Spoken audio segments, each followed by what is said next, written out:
No ano passado, a revista Science, que é uma das mais respeitadas do mundo, considerou um medicamento usado para tratar obesidade uma das grandes inovações recentes da ciência. Ele também passou a ser usado por pessoas que querem apenas perder uns quilos e, aqui no Brasil, se tornou o remédio que mais movimentou dinheiro nas farmácias. Mas afinal, por que essa canetinha é tão cobiçada e virou febre nas redes sociais? Muita gente diria que este prato não enche barriga, mas Natasha, 29 anos, tem um foco.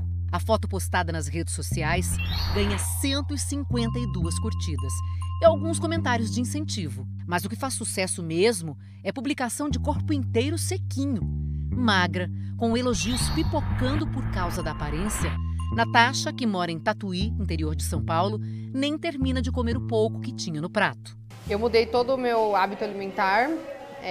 Por conta do remédio, eu não sinto mais fome. O remédio que está ajudando Natasha a ter pouca vontade de comer é vendido em forma de uma caneta e é aplicado geralmente na barriga. Com um pedacinho de chocolate eu já fico satisfeita, uma cervejinha também.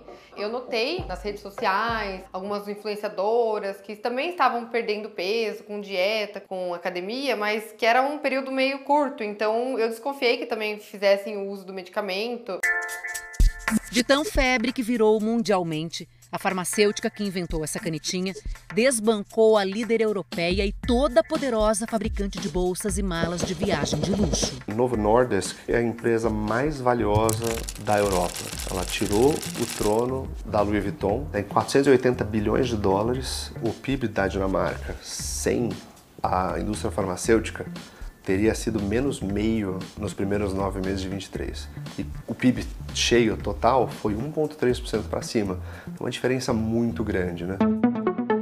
O medicamento semaglutida, que veio da Dinamarca, começou a ser vendido em 2019 no Brasil para o tratamento de diabetes tipo 2.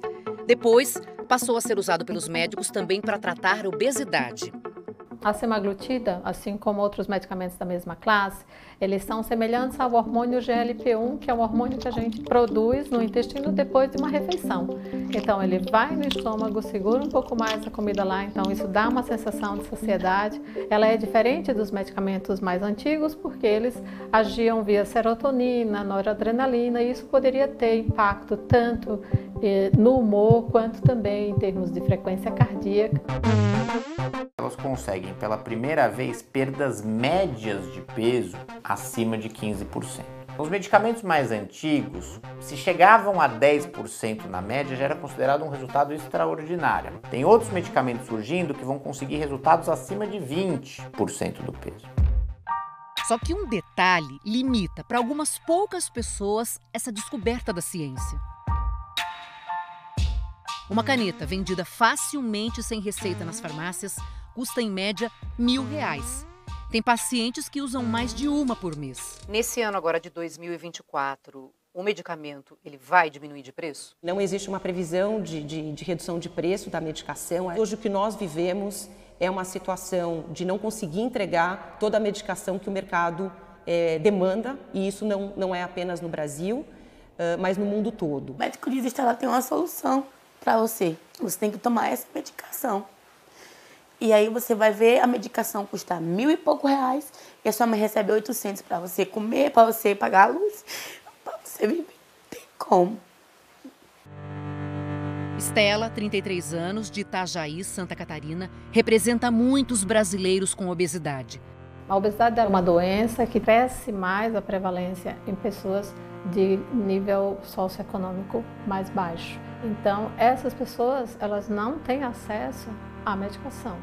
A doença atinge mais de 20% da nossa população. O paciente ele é responsabilizado por ter a condição e ele também é responsabilizado por resolver sozinho, só com força de vontade. Se fosse simples, a gente não teria essa epidemia de obesidade. Se perder 20, 30 quilos fosse fácil, então perder 2 quilos seria só respirar. Não tinha outra opção para mim. A outra opção seria eu vegetar em cima de uma cama até morrer. E um dia eu acordei e falei, eu vou sair e vai ser hoje. E aí eu botei a cara no Instagram e fui. Com uma vaquinha online, a Estela conseguiu comprar uma caneta. Depois apareceram outras pessoas para ajudar com mais 4. Você estava pesando quanto? 220 quilos. Com a caneta, com essa medicação, você foi para quanto? Eu fui para 181. Eu quero vida, saúde, é isso. E você está conseguindo tudo isso? Agora eu tô conseguindo, graças a Deus. Ano passado, ela fez uma cirurgia bariátrica e agora pesa 154 quilos. E é nessa quantidade normalmente que você come agora? Menos até. Você nem tá mais aguentando agora ainda, tô vendo. Em vez de tomar água, eu tomava refrigerante. Eu dormia com 1 litro de refrigerante do lado. Não consigo tomar mais. Um estudo de uma empresa global de serviço financeiro estimou que até 2035, 7% dos americanos, que estão entre os mais obesos do mundo, estarão usando a canetinha. Isso vai mudar significativamente o consumo. Segundo projeções dessa pesquisa, essas pessoas vão comer menos alimentos com alto teor de açúcar e gordura. Uma das maiores redes de supermercados dos Estados Unidos e do mundo chegou a declarar ano passado que já estava percebendo essa mudança. Observar que teve uma redução no consumo de calorias desses consumidores, só que eles estavam gastando mais com produtos saudáveis, até pezinhos de academia, roupas de academia. Agora, o alimento saudável, ele é mais caro, não é? Meu Deus, aí também eu tive outro problema. Como é que você faz daí? Aí, uma prima que ia no mercado trazia um iogurte, zero açúcar.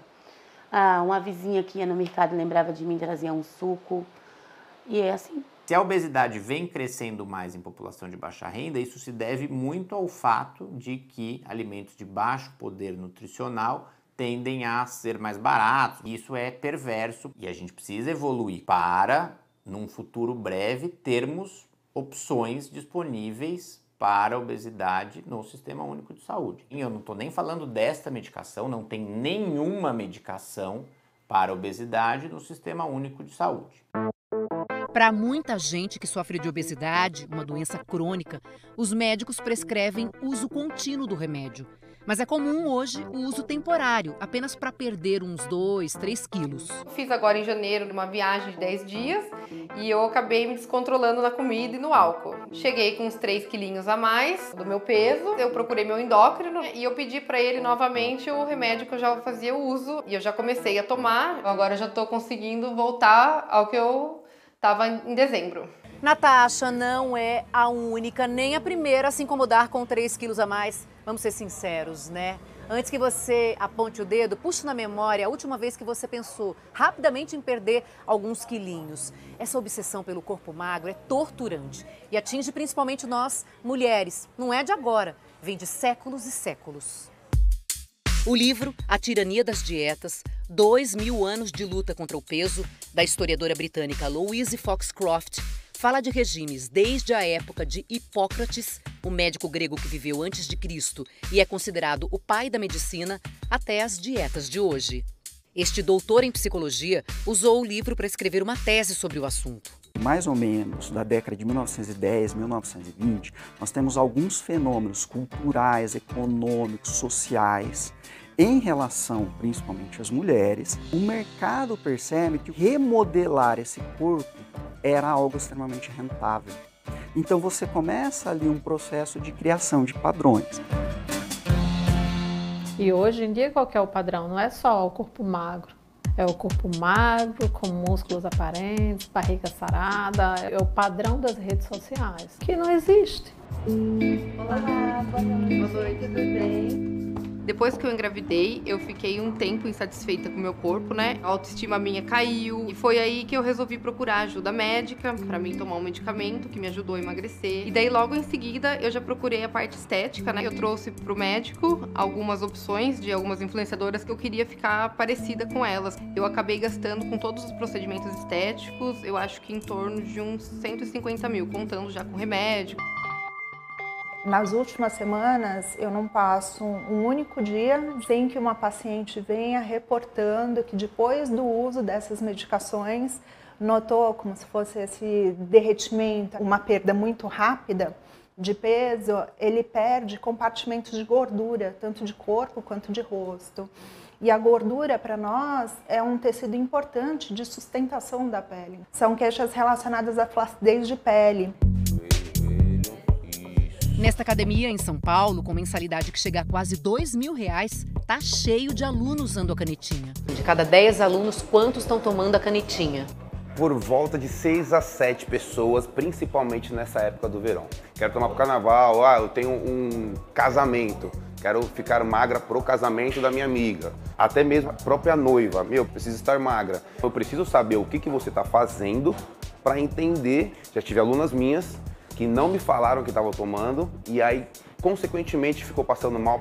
Eu usei todas elas. No meu caso, eu não conseguia fazer atividade porque eu estava muito acima do peso. Me ajudou muito a dar o start. A gente está numa época do mundo que todo mundo julga tudo. Ai, nossa, você não precisa. Mas eu sei se eu preciso ou não. Eu sei se eu estou satisfeita com o meu corpo ou não. Eu sei se eu quero perder mais 1 quilo ou não.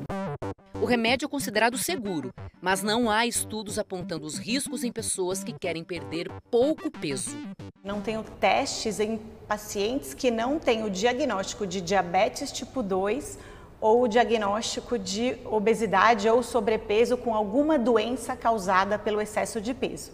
Então, eu não posso afirmar a segurança da semaglutida em pacientes fora desse contexto.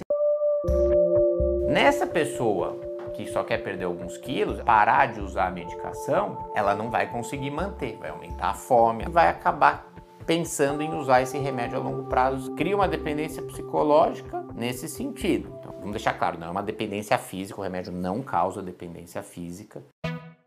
No Brasil, em 2021, o remédio foi o que mais faturou dinheiro de acordo com a Associação de Indústria Farmacêutica de Pesquisa. Recentemente, a Anvisa identificou lotes falsos de medicamentos no mercado. Nas redes sociais, não faltam propagandas do produto, feitas inclusive por farmácias. Como muitas farmácias não exigem receita, algumas pessoas acabam se automedicando e ainda ensinam na internet como turbinar as aplicações. Elas acabam utilizando muitas vezes de forma inadequada e levando ao aparecimento de efeitos colaterais mais intensos, como náuseas, até vômitos. Eu já tive uma paciente que não conseguia praticamente nem tomar mais água, porque ela teve uma série de efeitos decorrentes dessa superdosagem, no caso dela, era uma automedicação. A mulher que emagrece no ambiente das redes sociais, mas também no ambiente real, ela é enaltecida. Olha, você emagreceu, como você está bonita. Magreza atrelada a sucesso, alegria, felicidade, jovialidade, sensualidade. É claro que eu quero ter aquele padrão também. Isso só vai melhorar quando nós, enquanto sociedade, mas também enquanto ser humano, pararmos de falar do corpo do outro. Antes desse medicamento, tentei com um nutricionista também, várias dietas, nada funcionava, nada. Aí eu tava muito infeliz com o meu corpo e nisso eu acabava descontando na comida, entendeu? Eu cheguei a pesar quase 90 quilos. Eu tive muitas críticas, muitos julgamentos. Ela engordou, não tá ficando legal aquela roupa nela.